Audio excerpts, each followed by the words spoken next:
ముఫ్తీ ఆబిద్ అలీ లేటెస్ట్గా అజ్ఞాత వీరుల చేతుల్లో చనిపోయినటువంటి ఒక ఉగ్రవాది. వీడితోటి ఇప్పుడు అజ్ఞాత వీరులు 100 మందిని ఖతం చేశారు. ఇప్పటి వరకు 4 సంవత్సరాల కాలంలోనట 100 మందిని చేశారు. వీడు పాకిస్తానీలకే వ్యతిరేకంగా అటు ఆఫ్ఘనిస్తాన్ వాళ్ళకి సపోర్ట్గా పోరాడుతున్నాడు. కాకపోతే వీడు భారత విషయానికి వచ్చేసరికి భారతదేశంలో కూడా అనేక వ్యతిరేక కార్యకలాపాలు జరిపాడు ఈ ముఫ్తీ ఆబిద్ అలీ అనేవాడు. దాంతో వీడిని లేపేశారు.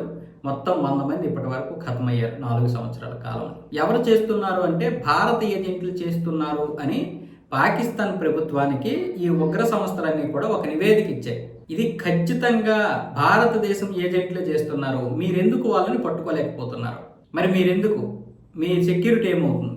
పైగా ఇప్పుడు ఉగ్రవాదుల్లోనే అనేక కంపెనీలు ఒకరిలో ఒకరు ఒక అలజడి రేగింది.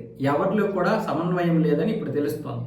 ఇంతమంది చనిపోవడానికి ప్రధాన కారణం ఇంతకు ముందులాగా ఉగ్రవాదుల్లో సమన్వయం లేదు. కారణం ఫండింగ్ విషయంలో వచ్చినటువంటి తగాదాలు, కంపెనీలు అంటే అనేక సంస్థలు వెలిసాయి. ఇంతకుముందు మనకు వినిపించేది ఏంటి?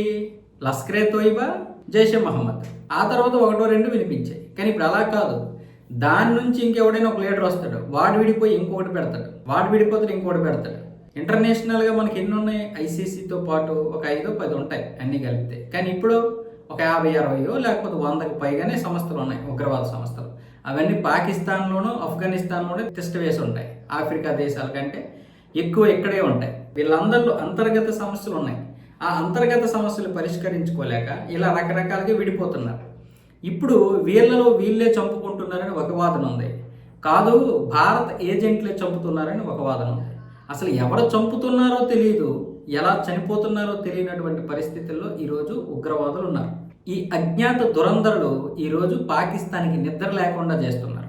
పాకిస్తాన్కి అఫీషియల్గా ఉన్నటువంటి సమస్యలు సరిపోవా అన్నట్లుగా ఇప్పుడు మళ్ళీ ఈ అజ్ఞాత వీరులు సృష్టిస్తున్నటువంటి ఈ మారణ హోమాన్ని ఆపడానికి పాకిస్తాన్ ప్రభుత్వం అంతర్గతంగా మదన పడిపోతుంది.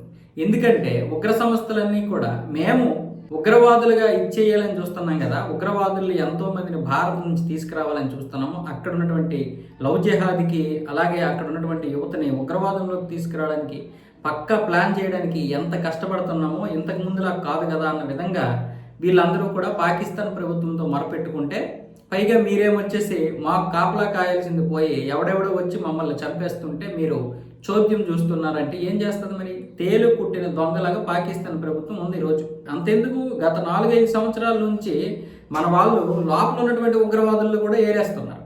ఇక ఆపరేషన్ సింధూర్ తర్వాత ఈ సంవత్సర కాలంలో ఎంతమందిని లేపేశారు. ఈ రోజు కూడా లష్కరే తోయిబాకి చెందినటువంటి ఒక ఉగ్రవాదిని శ్రీనగర్ జిల్లాలో పట్టుకున్నారు. వాడిని బ్రతికుండగా పట్టుకోవాలని ఇప్పటి వరకు వాడిని పట్టుకోలేకపోయారు. అంతేగాని పర్లేదు, కాల్ చేస్తే పర్వాలేదు అనుకుంటే ఎప్పుడో పట్టేసేవాళ్ళు. వాడు బ్రతికుండగా కావాలి, ఎందుకంటే వాడి నుంచి కొన్ని ఆధారాలు కావాలంట. అందుకోసం వాడిని ఇప్పటి వరకు బ్రతికుండగా అలాగా అటు ఇటు సౌత్ ఇండియా తిరిగాడు, మన చెన్నై వచ్చాడు, బెంగళూరు వచ్చాడు, ఇలా హైదరాబాద్ వచ్చాడు, అన్నీ తిరిగాడు. చివరికి వాడు ఢిల్లీలో దొరికిపోయాడు. వాడిని చంపాలంటే ముందే చంపేస్తారు. అంటే చంపడం కోసం మన వాళ్ళు ఇంతకు ముందులా కాదు, ఇప్పుడు అనేక రకాల పద్ధతులను ఉపయోగిస్తూ ఒక వేట ఆడుతున్నారు, ఒక కనిపించిన వేట ఆడుతున్నారు. ఇంతకుముందు కూడా ఒక వీడియో చేశాను నేను. ఆ విధంగా ఈరోజు మన వాళ్ళు ఒక సెంచరీ కొట్టేశారు.